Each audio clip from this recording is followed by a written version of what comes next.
আমি জানতে চাই চীনের কাছ থেকে আমাদের ঋণের কোনো আশ্বাস আমরা পেয়েছি কিনা, পেয়ে থাকলে সেই ঋণের আশ্বাসের পরিমাণ কত, কিংবা বাংলাদেশে তারা কোনো বিনিয়োগ করবে কিনা এরকম কোনো আশ্বাস এসছে কিনা সেটাও আমি আপনার মাধ্যমে জানতে চাইছি। মাননীয় স্পিকার, প্রতি বছরই বাজেট দেওয়ার সময় আমরা নির্ঝরের মতন স্বপ্ন দেখি এবং সারা বছর ধরে সেই স্বপ্নভঙ্গের ফল আমাদের ভোগ করতে হয়। মাননীয় স্পিকার, এই বাজেটে ব্যয় ধরা হয়েছে 9,38,000 কোটি টাকা, আয় মাত্র 6,95,000 কোটি টাকা, ঘাটতি 2,43,000 কোটি টাকা।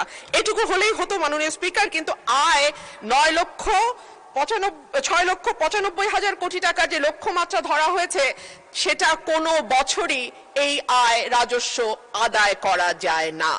ফলে যেটা হয়, ঘাটতি বাড়তেই থাকে এবং সেই ঘাটতির জন্য আমরা দেশি বিদেশি ঋণ কিংবা বিনিয়োগের উপর নির্ভর করি।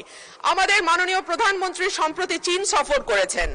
আমি আপনার মাধ্যমে মাননীয় স্পিকার, আমি জানতে চাই চীনের কাছ থেকে আমাদের ঋণের কোনো আশ্বাস আমরা পেয়েছি কিনা, পেয়ে থাকলে সেই ঋণের আশ্বাসের পরিমাণ কত, কিংবা বাংলাদেশে তারা কোনো বিনিয়োগ করবে কিনা এরকম কোনো আশ্বাস এসছে কিনা সেটাও আমি আপনার মাধ্যমে জানতে চাইছি।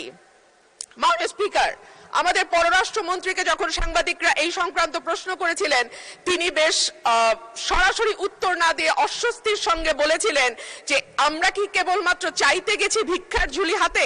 না মাননীয় স্পিকার, আমরা কেউ আশা করি না যে বাংলাদেশের মন্ত্রী মিনিস্টাররা দেশের বাইরে ভিক্ষার ঝুলি হাতে ভিক্ষা করতে যাবেন। তবে একই সঙ্গে বাস্তবতার ব্যাপারে চোখ বন্ধ করে থাকলেও তো হবে না, কারণ আমাদের ঘোষিত ঘাটতি হচ্ছে 2,43,000 কোটি টাকা এবং সেই একই সঙ্গে গত 4 বছর ধরে বাংলাদেশে চলমান উচ্চ মূল্যস্ফীতি, অর্থনৈতিক প্রবৃদ্ধির মন্থর গতি, বেসরকারি বিনিয়োগের স্থবিরতা, রাজস্ব আহরণে বড় ঘাটতি, খেলাপি ঋণের বৃদ্ধি, ব্যাংকের তারল্য সংকট, জ্বালানি সরবরাহে অব্যাহত সীমাবদ্ধতা ইত্যাদির মুখোমুখি চলছি আমরা।